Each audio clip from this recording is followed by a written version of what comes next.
नमस्कार दोस्तों, स्वागत है आपका स्टडी विद अज्जू चैनल में। मेरा नाम है अजय शर्मा और आज के इस वीडियो में हम बात करेंगे उत्तर अटलांटिक संधि संगठन यानी नाटो संगठन की बात करेंगे और नाटो के क्या उद्देश्य हैं, साथ ही नाटो में कितने सदस्य हैं। तो चलिए आज के इस वीडियो का हम शुरू करते हैं। सबसे पहले अब हम देखेंगे नाटो का full form, North Atlantic Treaty Organisation. इसे उत्तर अटलांटिक अलायंस भी कहा जाता है। वहीं दूसरे नंबर पर हम देखते हैं नाटो क्या है। ये एक अंतर सरकारी सैन्य संगठन है। मौजूदा वक्त में इसके कुल 30 सदस्य देश हैं और इसका मुख्यालय बेल्जियम की राजधानी ब्रुसेल्स में मौजूद है। वहीं नाटो के अनुच्छेद 5 के मुताबिक इस संगठन में शामिल सभी देश सामूहिक रक्षा के सिद्धांत पर काम करते हैं, यानी नाटो संगठन के किसी भी सदस्य देश के ऊपर हमला होने का मतलब है कि इसमें शामिल कुल 30 सदस्य देशों के ऊपर भी हमला माना जाता है। आइए अब जानते हैं कि क्या है इस संगठन की पृष्ठभूमि और कैसे काम करता है नाटो संगठन। बात 1945 की है। द्वितीय विश्व युद्ध समाप्त हो गया था। इस विश्व युद्ध के बाद संयुक्त राज्य अमेरिका और सोवियत संघ जैसे देश महाशक्ति बनकर सामने आए।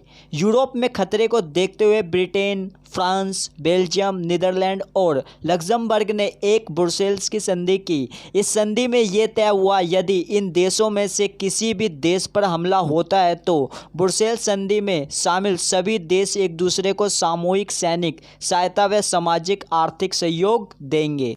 वहीं 1948 में सोवियत संघ ने जब बर्लिन की नाकेबंदी की तो पश्चिमी यूरोपीय पूंजीवादी देशों को साम्यवाद के प्रसार का भय लगने लगा। इसके बाद अमेरिका ने सोवियत संघ की घेराबंदी और साम्यवादी विचारधारा के प्रभाव को समाप्त करने के लिए सैनिक गुटबंदी शुरू की। इसके जवाब में सोवियत संघ ने वार्सा पैक्ट किया। इस तरह शस्त्रीकरण को बढ़ावा मिला, जिसके कारण अमेरिका और सोवियत संघ के संबंधों में तनाव बढ़ता गया।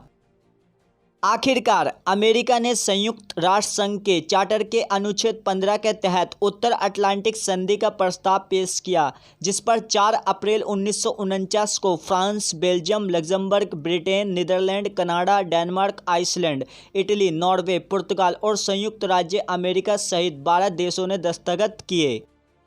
आगे यूनान, टर्की, पश्चिम जर्मनी और स्पेन जैसे देशों ने भी इसकी सदस्यता ली और बाद में शीत युद्ध समाप्त होने के बाद पोलैंड, हंगरी और चेक गणराज्य जैसे देश भी इसमें शामिल हो गए।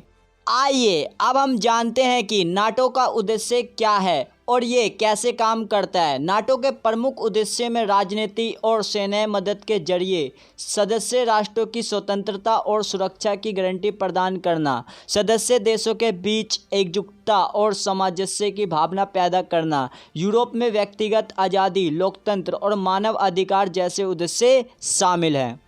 अगर इसके काम को देखें तो नाटो आतंकवाद की समस्या से निपटने के लिए नई क्षमताओं और तकनीकों का विकास करना, लोकतांत्रिक मूल्यों को बढ़ावा देना, शांतिपूर्ण तरीके से विवादों को हल करना, सामूहिक सुरक्षा, संकट प्रबंधन और सहकारी सुरक्षा जैसे काम शामिल हैं। इन सब के अलावा नाटो निशस्त्रीकरण, हथियारों के नियंत्रण और इसके अप्रसार के लिए भी संकल्पबद्ध है। वहीं नाटो की संरचना देखें तो इसके तहत होने वाली उत्तर अटलांटिक परिषद की बैठकों की अध्यक्षता महासचिव द्वारा की जाती है। इन बैठकों में लिए जाने वाले निर्णय सर्वसम्मति और सामान्य समझौते के आधार पर होते हैं। यहाँ पर बहुमत या मतदान के माध्यम से कोई निर्णय नहीं लिया जाता है।